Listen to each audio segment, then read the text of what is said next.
Hello प्यारे बच्चों, जय Hind. Welcome to Bharatvarsh classes. प्यारे बच्चों, आज हम लोग कक्षा 6 गणित पाठ्यपुस्तक में प्रश्नावली 4.3 को प्रारंभ करेंगे। प्रश्नावली 4.3 में हमें मासा यानी महत्तम समवर्तक ज्ञात करना है। चलिए प्रारंभ करते हैं प्रश्न संख्या 1 से। तो प्रश्न संख्या 1 दे रखा है बच्चा, निम्नलिखित संख्याओं का अभाज्य गुणनखंड विधि द्वारा मासा ज्ञात कीजिए। अब हमने प्रश्नावली 4.3 में, इसके पहले की प्रश्नावली 4.2 में गुणनखंड को देखा था। गुणनखंड को हमने निकालना सीखा था। जैसे यहाँ पे है 9 और 12।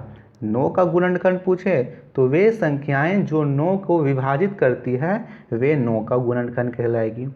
12 का गुणनखंड पूछे तो वे संख्याएं जो 12 को पूरी तरह से विभाजित करती है 12 का गुणनखंड कहलाएगी।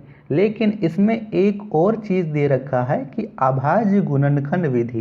ये क्या होता है सर? बिल्कुल आराम से समझाऊंगा बच्चा। देखिए, भारतवर्ष क्लासेस में आपको इस प्रकार समझाया जाएगा कि आप दूसरे को समझा सकते हो। क्या समझे?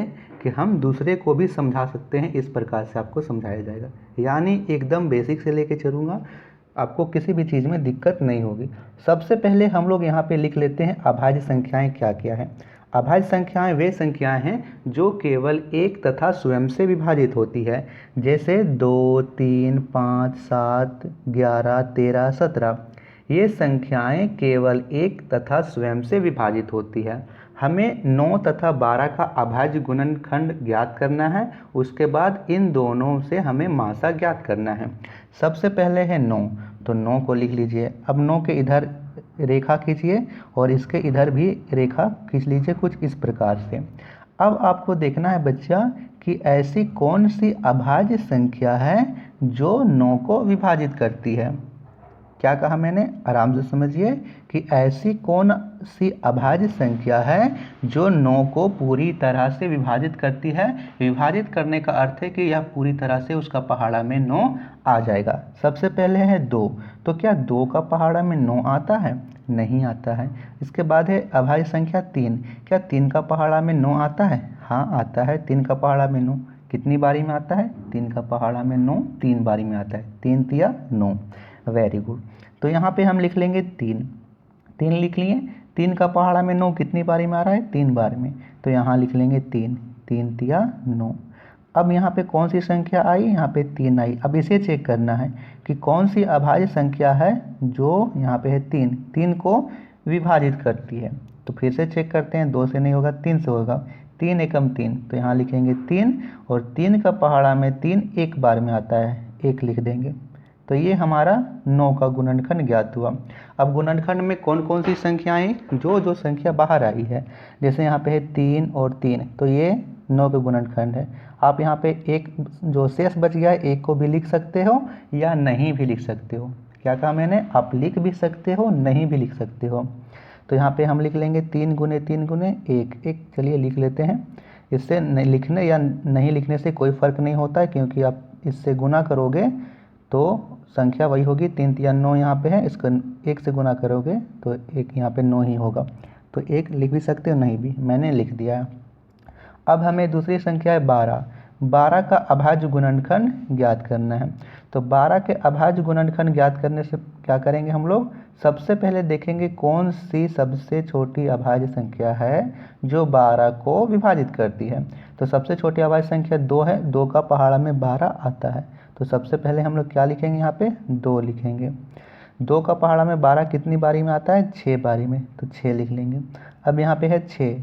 फिर से चेक करेंगे कौन सी ऐसी अभाज्य संख्या है जो 6 को विभाजित करती है, और छोटी से देखना है, यानी शुरू से देखिए। यहाँ तो विभाजित 3 से भी हो जाएगा, लेकिन 3 को नहीं, आप 2 को ही लीजिए। 2 का पहाड़ा में होगा तो यहाँ लिखेंगे 2। 2 का पहाड़ा में 6 3 बारी में, तो यहाँ लिख लेंगे 3। फिर से आया 3, तो 3 किससे होगा? 3 से होगा। 3 एकम 3, नीचे फिर से आ गया 1। अब 12 का गुणनखंड क्या आया? 2 गुने 2 गुने 3 गुने 1। तो लिख लेंगे 12 का गुणनखंड आया है 2 गुने 2 गुने 3 गुने 1। अब हमने 9 के अभाज्य गुणनखंड को ज्ञात किया, 12 के अभाज्य गुणनखंड को ज्ञात किया। अब हमें क्या करना है, इन दोनों का मासा ज्ञात करना है। मासा कैसे ज्ञात करेंगे, मासा वह संख्याएं होगी जो 9 के गुणनखंड में भी आ रही हो, 12 के गुणनखंड में आ रही हो, यानी दोनों में कॉमन हो। तो यहाँ पे देखिए इसमें 3 है और इसमें भी 3 है, यानी इन दोनों में 3 मिल गया एक तो। फिर दूसरा यहाँ पे इसमें भी 1 है, इसमें भी 1 है, तो दोनों में 1 भी मिल गया। और ऐसी कोई भी संख्याएं नहीं है जो दोनों में कॉमन आ रही हो। तो यहाँ पे मासा हमारा क्या होगा, मासा होगा 3 गुने 1, क्योंकि 3 और 1 इन दोनों में कॉमन आ रही है। 3 की 1 से गुना करोगे तो कितना होगा, 3 होगा। समझ में आई। चलिए इसी प्रकार से हम लोग करेंगे प्रश्न संख्या 2। तो प्रश्न संख्या 2 है हमारा कि 7 तथा 14 का अभाज्य गुणनखंड विधि द्वारा मासा ज्ञात कीजिए। तो सबसे पहले 7 का अभाज्य गुणनखंड करेंगे। ऐसी कौन सी अभाज्य संख्या है जो 7 को पूरी तरह से विभाजित करती है। तो 2 का पहाड़ा में नहीं आएगा, 3 का पहाड़ा में नहीं, 5 का पहाड़ा में नहीं, 7 से ही विभाजित होगा। तो यहाँ लिखेंगे 7 और 7 का पहाड़ा में 7 एक बारी में आता है तो 1। अब यह किसी से विभाजित नहीं होगा, ठीक है। बाकी एक्स्ट्रा को मिटा दे रहा हूँ यहाँ पे इस लाइन को, क्योंकि यह छोटा हो गया। अब है यहाँ पे लिख लेंगे 14। तो 14 का यहाँ पे अभाज्य गुणनखंड करेंगे। सबसे पहले ऐसी कौन सी अभाज्य संख्या है जो 2 को पूरी तरह से विभाजित करती है। तो सबसे पहले लिखेंगे 2 का पहाड़ा में 14 आता है, 2 सती 14 7 बार में। तो यहाँ लिखेंगे 2 और 14 के नीचे लिखेंगे 7, क्योंकि 7 बार में विभाजित होगा, 2 सती 14। अब फिर से यहाँ 7, तो 7 केवल 7 का ही पहाड़ा से आता है, तो 7 एकम 7। 7 का गुणनखंड आया 7 गुने 1, 14 का गुणनखंड आया 2 गुने 7 गुने 1। लिख लेते हैं यहाँ पे 7 का गुणनखंड आया 7 गुने 1, 14 का गुणनखंड आया 2 गुने 7 गुने 1। अब ऐसी कौन सी संख्याएं हैं जो दोनों के गुणनखंड में कॉमन आ रही हो। तो आप ध्यान से देखो बच्चा कि यहाँ पे 7 है, इसके गुणनखंड में भी 7 है, 7 7 दोनों में आया। इसमें 1 है, इसमें भी 1 है, दोनों में 1 आया। इसमें 2 है, इसमें 2 नहीं है, तो 2 नहीं होगा, केवल 7 और 1 है। तो मासा क्या होगा, 7 गुने 1, यानी 7 की 1 से गुना कर दो 7। यहाँ पे हमारा HCF हो जाएगा 7। क्लियर है। प्रश्न संख्या 3 है 3 तथा 9 का मासा ज्ञात करें। तो सबसे पहले 3 का अभाज्य गुणनखंड करेंगे। 3 का अभाज्य गुणनखंड आप करोगे तो आएगा 3 गुने 1, क्योंकि 3 किसी का पहाड़ा से नहीं, केवल 3 से ही विभाजित होगा। तो अभाज्य गुणनखंड क्या होगा, 3 गुने 1। 9 का अभाज्य गुणनखंड करोगे तो 9 का अभाज्य गुणनखंड होगा हमारा 3 गुने 1, 3 तिया 9, 9 एकम 9। अब कौन सी ऐसी संख्याएं हैं जो दोनों में कॉमन आ रही है। तो यहाँ पे 3 आ रहा है और 1, 3 और 1 ही आ रहा है। तो मासा क्या होगा, 3 गुने 1, 3 की 1 से गुना करोगे होगा 3, यानी प्रश्न संख्या 3 का मासा होगा 3 तथा 9 का। प्रश्न संख्या 4 की ओर बढ़ते हैं। प्रश्न संख्या 4 है 6, 15, 24। अब आप लोग बोलोगे कि सर इसमें तो 3 संख्या हैं, इसमें कैसे करेंगे। ये भी बहुत आसान है बच्चा। सबसे पहले आप लोगों को 6, 15 और 24 का अभाज्य गुणनखंड ज्ञात कर लेना है। चलिए 6, 15 और 24 का अभाज्य गुणनखंड ज्ञात करते हैं। सबसे पहले है 6, तो 6 को यहाँ पे लिख लेते हैं। 6 किसका पहाड़ा से आता है, 2 का पहाड़ा से। 2 तिया 6, 3 आया, 3 को फिर यहाँ करेंगे 3 एकम 3, तो 6 का अभाज्य गुणनखंड हमारा हो गया। अब 15 को करते हैं। तो ऐसी कौन सी अभाज्य संख्या है जो 15 को पूरी तरह से विभाजित करती है।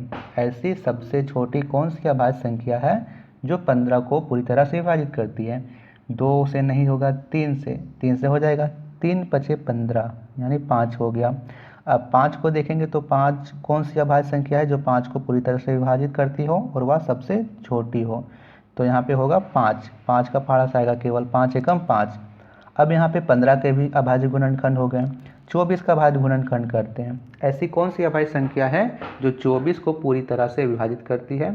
सबसे छोटी से चेक करेंगे। 2 से होगा, जी हाँ बिल्कुल हो जाएगा। 2 एकम 2, 2 दूनी 4, 12 बार में हो गया। फिर 12 को देखते हैं। 12 2 का पहाड़ा से हो जाएगा, 2 का पहाड़ा में 12 6 बार में। फिर 6 किसका पहाड़ा से होगा, फिर से 2 का पहाड़ा से होगा, 2 तिया 6।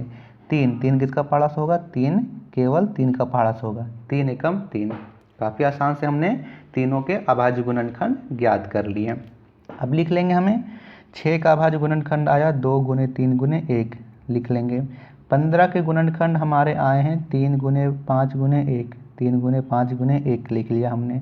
24 के गुणनखंड आए हैं 2 गुने 2 गुने 3 गुने यहाँ पे 1, 2 गुने 2 गुने 2 3 गुने 1 यानी 3 बार 2 और 1 3 और 1, तो 2 गुने 2 गुने 2 गुने 3 गुने 1, यह हो गया 24 का गुणनखंड।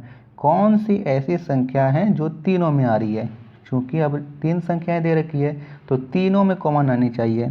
इसमें 2 है, इसमें 2 नहीं है, तो ये तो 2 नहीं होगा। 3 इसमें भी है, इसमें भी है, इसमें भी है, यानी 3 आ रहा है तीनों में और 1 आ रहा है तीनों में। केवल 3 और 1 ऐसी संख्या है जो तीनों में आ रही है, तो मासा क्या होगा? 3 गुने 1 गुना करोगे तो होगा 3। क्या होगा? 3 होगा। समझ में आया? चलिए एक बार और समझ लीजिए। सबसे पहले हमने इन तीनों के अभाज्य गुणनखंड ज्ञात किए हैं। अभाज्य गुणनखंड ज्ञात करने के बाद हमने ऐसी संख्याओं को देखा जो तीनों में कॉमन आ रही हो, जैसे यहाँ पे 3 3 3 तीनों में है, इसके अलावा 1 1 1 तीनों में है, और इसके अतिरिक्त कोई भी ऐसी संख्या नहीं है जो तीनों में कॉमन आ रही है, तो मासा क्या होगा? 3 होगा। प्रश्न संख्या 5 को करते हैं। प्रश्न संख्या 5 है 3 6 12, तो इसे कर लेते हैं। सबसे पहले 3 के अभाज्य गुणनखंड हमने अभी देखा 3 गुने 1 होगा, लिख लेंगे। 6 के अभाज्य गुणनखंड हमने अभी देखा 2 गुने 3 गुने 1, 2 तिया 6 और 6 कम 6। 12 का अभाज्य गुणनखंड यहाँ पे क्या होगा? 2 गुने 2 गुने 3 गुने 1। ये हमने तीनों के अभाज्य गुणनखंड ज्ञात कर लिए। कौन सी ऐसी संख्या है जो तीनों में आ रही है? तो 3 3 3 तीनों में आ रहा है, 1 1 1 तीनों में आ रहा है, तो 3 गुने 1, इसका भी मासा होगा 3। क्लियर है बच्चा? चलिए अंतिम प्रश्न को देखते हैं। प्रश्न संख्या 6, 7 21 तथा 63 का अभाज्य गुणनखंड विधि द्वारा मासा ज्ञात कीजिए। तो सबसे पहले 7 का अभाज्य गुणनखंड 7 गुने 1 होगा। 21 का अभाज्य गुणनखंड क्या होगा? 21 का अभाज्य गुणनखंड 3 गुने 7 गुने 1। अब आप बोलोगे कि सर आप डायरेक्ट कैसे लिख दे रहे हो अभाज्य गुणनखंड? बच्चा मैं यह कॉपी में निकाल चुका हूँ, उसके बाद लिख रहे हैं, आप यह चीज़ रफ में कर लोगे। आप यहाँ पे 21 लिखोगे, 21 किसका पहाड़ा में आता है? तो 21 यहाँ पे 3 का पहाड़ा में, 3 से 3 21, अब 7 आ गया। 7 को देखेंगे तो 7 एकम 7, इस प्रकार हमने किया। चलिए आप लोगों को कन्फ्यूज हो तो 63 को यहाँ पे सामने में कर लेते हैं, तो यहाँ पे 63 लिख लेंगे। 63 को यहाँ से करेंगे, 63 किसका पहाड़ा में पूरी तरह से विभाजित होता है? कौन सी ऐसी अभाज्य संख्या है जो 63 को पूरी तरह से विभाजित होती है और वह सबसे छोटी होनी चाहिए? तो छोटा से चेक करेंगे, 2 से नहीं होगा, 3 का पहाड़ा में होगा। जी हाँ, 3 दूनी 6, 3 एकम 3 हो जाएगा, तो 3 दूनी 6, 3 एकम 3, 21 बार में 63 विभाजित हो गया। ठीक है, अब 21 को चेक करेंगे, वह सबसे छोटी अभाज्य संख्या जो 21 को पूरी तरह से विभाजित कर दे कौन है? तो 3 है सर, 3 का पहाड़ा में होता है। 3 से 3 21, तो फिर से यहाँ लिख लेंगे 3 और 7। समझ में आई? अब यहाँ 7 है, 7 को फिर ध्यान देंगे, केवल 7 से होगा, 7 एकम 7। क्या है अभाज्य गुणनखंड? 3 गुने 3 गुने 7 गुने 1। यहाँ लिख लेंगे 3 गुने 3 गुने 7 गुने 1। कौन सी ऐसी संख्या है जो तीनों में आ रही हो? इसमें 7 है, इसमें 7 है, इसमें भी 7 है, 7 आ रहा है, इसमें 1 है, इसमें भी 1 है, इसमें भी 1 है, 1 आ रहा है, तो केवल 7 और 1 है, गुना करोगे तो होगा 7, 7 एकम 7। ये थे प्रश्न उत्तर प्रश्न संख्या 1, अभाज्य गुणनखंड विधि द्वारा मासा ज्ञात करना। अगले वीडियो में हम सभी करेंगे विभाजन विधि द्वारा मासा ज्ञात करना। एकदम बेसिक से लेकर चलूँगा बच्चा। मैं यह समझ के चल रहा हूँ कि आप लोगों में से कई ऐसे बच्चे हैं जो समझ नहीं पाते हैं। देखिए टीचर्स क्या सोचते हैं कि बच्चे को सब कुछ आ रहा है, लेकिन वास्तव में मैं ऐसे नहीं सोच कर चल रहा हूँ। मैं ऐसे सोच कर चल रहा हूँ कि आपको कुछ भी नहीं आ रहा, मैं एक चीज़ यानी एक डॉट भी दूंगा तो मैं वह क्यों दे रहा हूँ उसका कारण बताऊँगा। कोई भी चीज़ रटवाना नहीं है, एकदम आराम से समझेंगे। तो अगले वीडियो में हम सभी करेंगे प्रश्न संख्या 2, विभाजन विधि द्वारा। चलिए बच्चा, बहुत बहुत धन्यवाद। वीडियो पसंद आ रही हो तो वीडियो को लाइक कीजिएगा, अपने दोस्तों को शेयर कीजिएगा। भारतवर्ष क्लासेस पर नए हो तो चैनल को सब्सक्राइब जरूर कीजिएगा। धन्यवाद बच्चा।